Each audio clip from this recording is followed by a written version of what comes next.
As the last leaves fall around the Lone Star State, I'm sad to know that a lot of us are going to spend another holiday away from loved ones. But I am encouraged by the fact that highly effective vaccines are developing at a rapid pace. What a bear of a year 2020 has been, no doubt. But as we round out this year towards a season of thanks, I want to thank you, the TAM Museum community. Your membership and generous support are more important to us than ever. Now, let's dive into November 2020 edition of the Texas Association of Museums Museline, our digital newsletter featuring all things TAM. Last month, I shared some of the ways in which TAM is responding to the myriad of challenges affecting nearly every institution I've engaged with.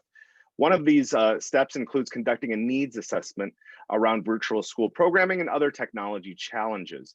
That important work is wrapping up, and I want to thank all of you who responded to our surveys and shared your thoughts and concerns at our focus groups. Although this research is nearly complete, you still have an opportunity to shape our 2021 programming by responding to our technology needs assessment. That'll be open until the end of the year. We are currently analyzing the data to understand the specific obstacles that Texas museums are facing during these times. We will then report back to our community as we state these challenges and move towards developing professional development content that we can deliver online. In the meantime, I want to highlight some of our upcoming programs. On December 9th, TAM is pleased to offer our next online program, Managing Museum Risks During a Pandemic.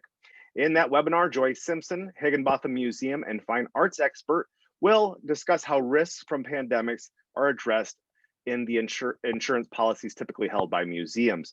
She'll be joined by TAM member Jessica Bermez, who serves as membership associate and modern contemporaries liaison at the Modern Art Museum of Fort Worth. Bermez will give us some practical guidance by addressing how they have applied risk management best practices to keep members connected and engaged with the museum's mission and programs through this pandemic.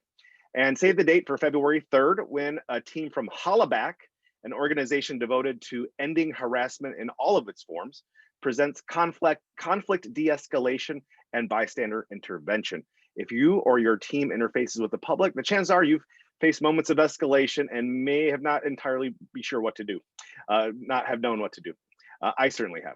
In this 90-minute online workshop, you will learn Hollaback's Observe, Breathe, Connect methodology, which will teach you how to identify potential conflict before it escalates using their pyramid of escalation and how to assess whether de-escalation is the right action. Both of these webinars are free for members and low cost for non-members. Make sure to sign up today.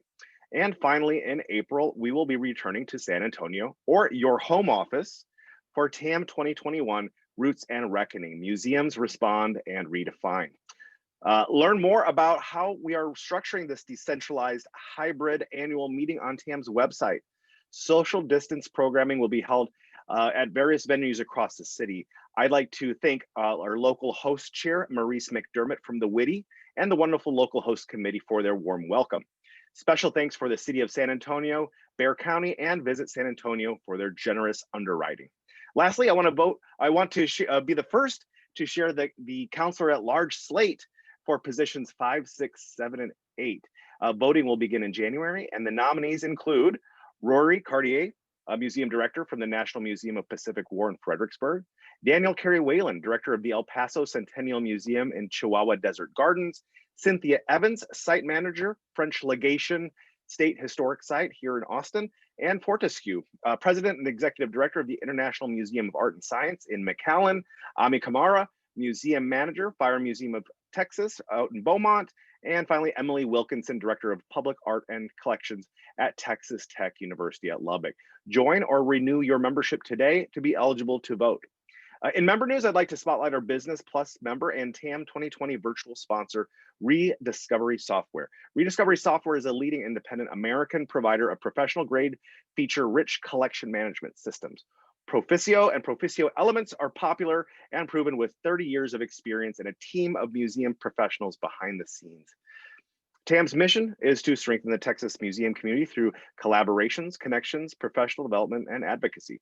To learn more about TAM and become more involved, go to texasmuseums.org or reach out to me directly at alex@texasmuseums.org. Be safe out there. Goodbye.